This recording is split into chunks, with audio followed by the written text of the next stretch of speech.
Well, good morning. Welcome back. Always good to be with you guys and really appreciate the time you give us. Matt, welcome back and good to see you. Good morning. Good to see you too. We're off and running today on time management. So we're going to be efficient with our time here today. But so often time management comes up in our coaching calls and our client interactions. I know, Matt, you were mentioning it was coming up last week in some of yours, right?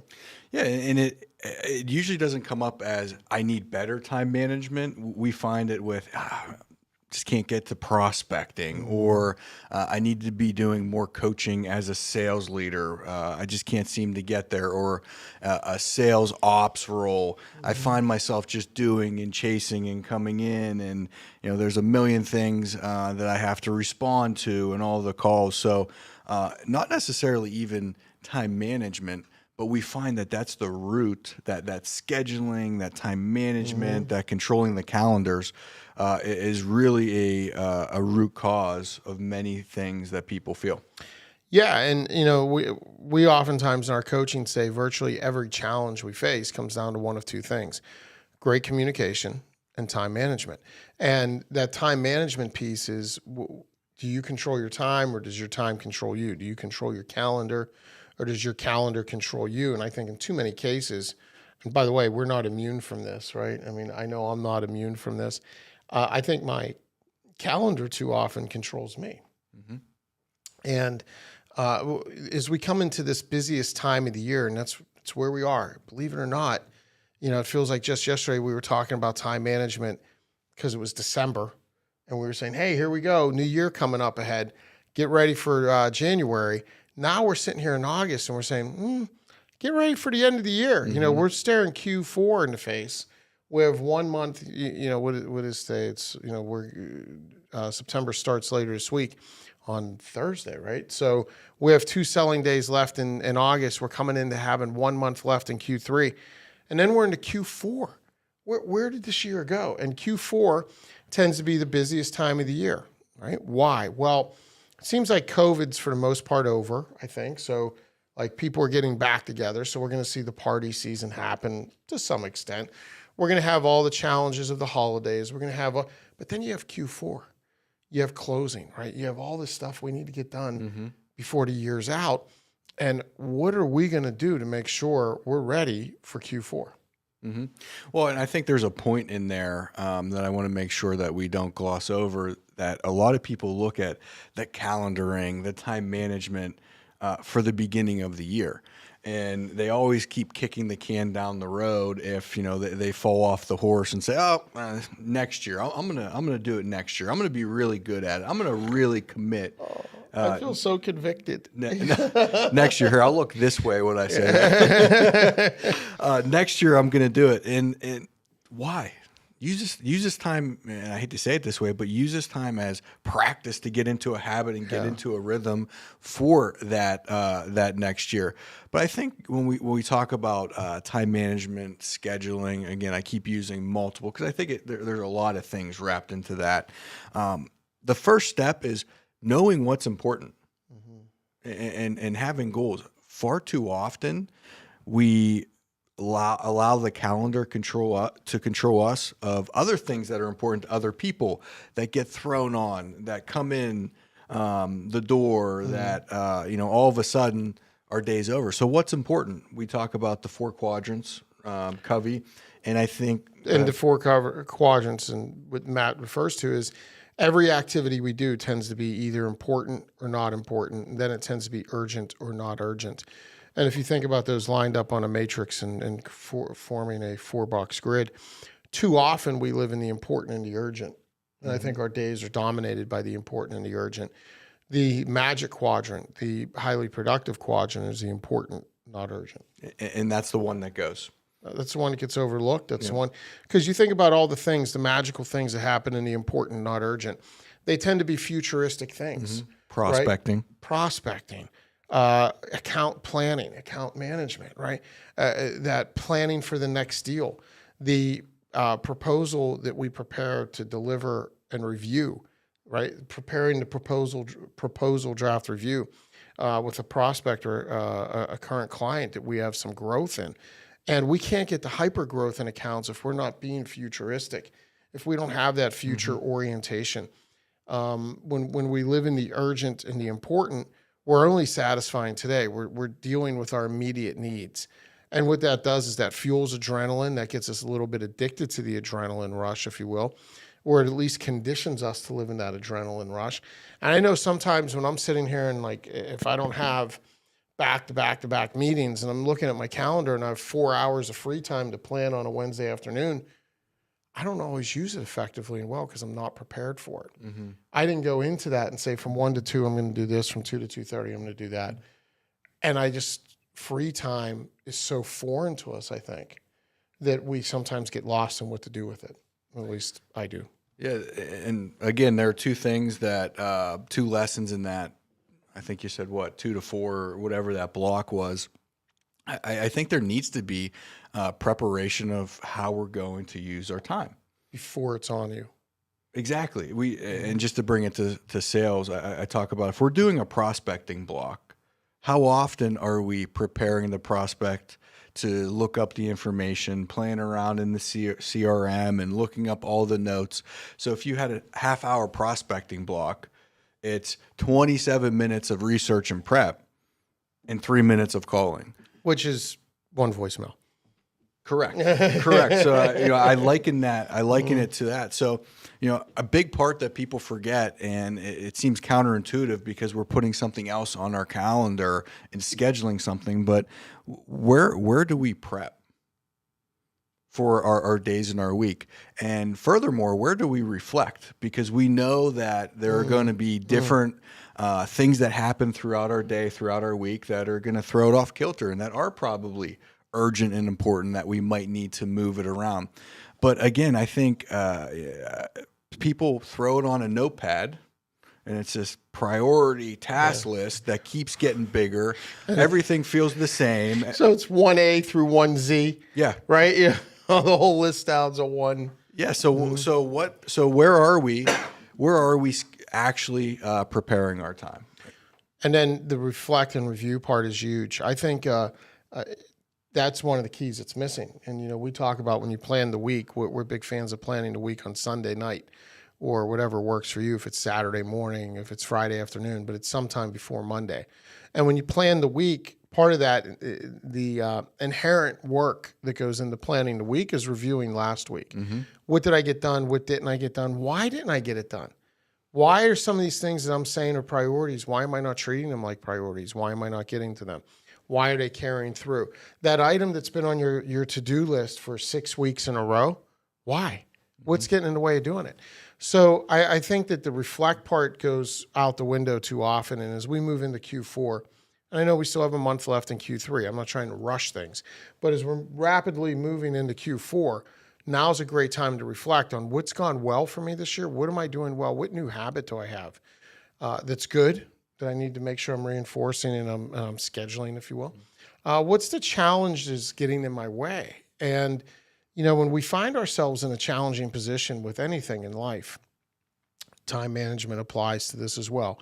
But whatever challenging situation we find ourselves in life, do you know the way out of it? We always like to say the first rule of being in a hole is stop digging. Yes. So when you're in a hole, the first rule of being in a hole is stop digging. Another thing that helps us once we stop digging is to get out of that hole, do the next right thing.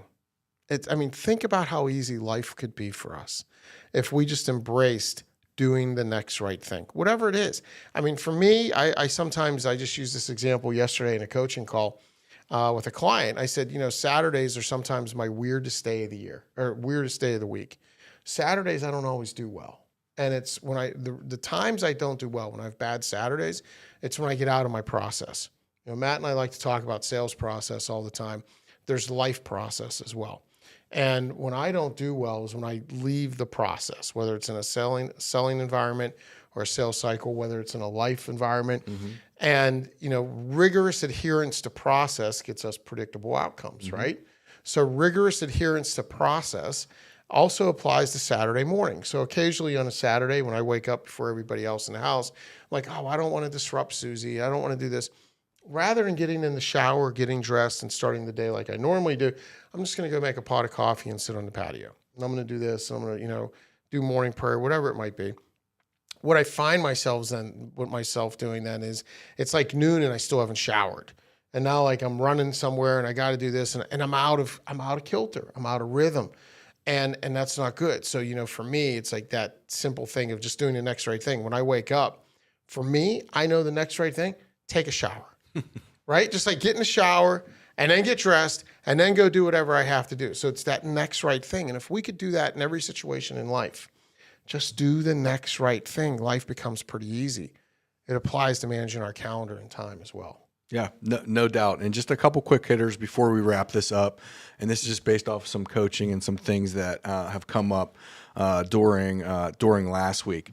Number one, don't make too big of time blocks. I find a lot of people are like, okay, I'm fired up Q1 or Q3 or, coming off a big month, I'm going to go prospect. If you're putting a 4-hour time block to prospect, I can almost guarantee that it's not going to happen, or it's not going to be as effective or efficient that it should be, that you're going to do the multitasking, which, we know is not humanly possible to multitask, but we won't go down that path. So put it into a reasonable block. Personally, I like half-hour blocks. I know all of my meetings aren't just a half hour, but half hours allow me to be flexible, to have some movement throughout the day. The other thing is, don't schedule your entire day. I know that you have a knee-jerk reaction to be like, okay, I'm in this time management, I'm ready to go, I'm going to schedule my month out minute by minute every day. Things are going to happen, things are going to come up, so make sure you have some free time, some dead space to be able to do that maneuvering. And oh, by the way, you're able to fill it in if something didn't come up with more prospecting or that coaching that you need to do, or that request for a meeting, request for a quote. Absolutely. Can I just interject? Yeah. I love that idea too about not scheduling your whole day. Matt and I practice this where we'll have blocks on our calendar that are blocked just for us to do work. I have clients that actually have blocks on their calendar that say work time that we put on, or focus time, or hold. Because you need time. You can't have a whole week scheduled out, because then when you actually do work, when you produce something. But when you have those, when Matt says don't schedule the entire day, and he says leave those blocks in there for flexibility and things that come up, schedule that. Like Correct. When you're putting that on there, if you're going to schedule flex time into your calendar, if you're going to schedule flex time into the day, put on a 2-hour block. That's okay to put on in longer sections, that flex time. If you want to put on an hour at the end of the morning, put on 2 hours at the end of the day, whatever, so you could deal with what comes up, and you actually hold some time to be there for people that need you, versus just being scheduled into most of what's important and urgent. Yeah. Great comment. I could have probably articulated that better, but no, you're good. We live it, and great catch. The other thing to think about, what are our non-negotiables for the day? And how often do we? So when you say non-negotiable, you mean like this is it? This thing has to happen. These 1 or 2 things, not the laundry list, but I find that a lot of people have that notepad, or a lot of people will put stuff in the CRM or their calendar, and it's great, right? We want to be able to track it, but I don't think every to-do or task is equally as important. You're right. It's not. And so are we looking and scheduling our day and saying like, hey, what's that one non-negotiable tomorrow that I have to get done? Doesn't have to be the biggest thing, doesn't have to be the most important thing always. Maybe it's that commitment to that important but not urgent. Yeah. And it's funny because I think I've never thought of that before, Matt, and I just made a note. So thank you. I'm learning something here today. But when you do that, that non-negotiable could be in some cases that very highly impactful activity, the most impactful activity. As you were talking about that, though, I was thinking how there's probably going to be days where the non-negotiable is more important to someone else than it is to us. It might not be the most impactful part of our day, but it could be the most impactful part of someone else's day. Think if it's a birthday, think if it's whatever, somebody going through a tough time, a friend that needs a phone call. It might be that non-negotiable could be something very big for someone else and not necessarily that impactful for us. No, that's a great call. One final thing, and then let's wrap it up.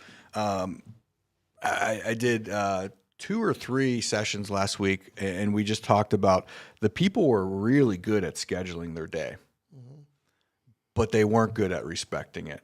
And so being able to schedule is the first step, but then go back, a napkin, ticks on your notepad, the notepad I keep talking about, look at your time blocks and record. Did I respect it? Was I fully focused? And so there's really 2 measurements there. Scheduling, yes or no. Did I respect it? It's a good way to get into rhythms, get into good habits. So that's the last little thing. Yeah, that's awesome. I love that. Did I respect it? So I think that as we go into Q4 and we ask ourselves the question, how do we make sure we're accomplishing those things that are most important and those things that are most impactful? It's going to start with that. It's going to start with scheduling. It's going to end with respecting that time. And be mindful it's a process. So like any process, whether it's me taking a shower on Saturday morning, whether it's our sales process that we need to respect, rigorous adherence to process leads to predictable outcomes. If we have this, if we have this adherence to our time management process, we're going to have great outcomes. We're going to say at the end of the day, that was productive and that was fruitful. And when you're challenged, like my son's been challenging me lately, it seems like every night he says to me, "How was your day?" Which I love, by the way. But he says to me, "How was your day?" And he says it in a way, and I know he means it, that makes me reflect. And when someone asks you that at the end of the day and they say, "What made it good?" which he oftentimes will say to me, and he'll say, "What exciting things might have happened?" And he asks me these follow-up questions. It makes me reflect. And if you're thinking that, if no one's asking that of you, ask yourself. And at the end of the day, if you're being productive, if you're accomplishing all the things you set out to do, if you're being mindful and respectful of your time, then that means you're going to have a greater impact on others and you're going to have a great impact on your life. So don't waste the time. Time is so precious. How much of it do we waste? Be intentional. Be intentional. Don't waste that time. Go have a great week. If you do that, I know you will. And we'll look forward to seeing you again back here next week. Take care. God bless.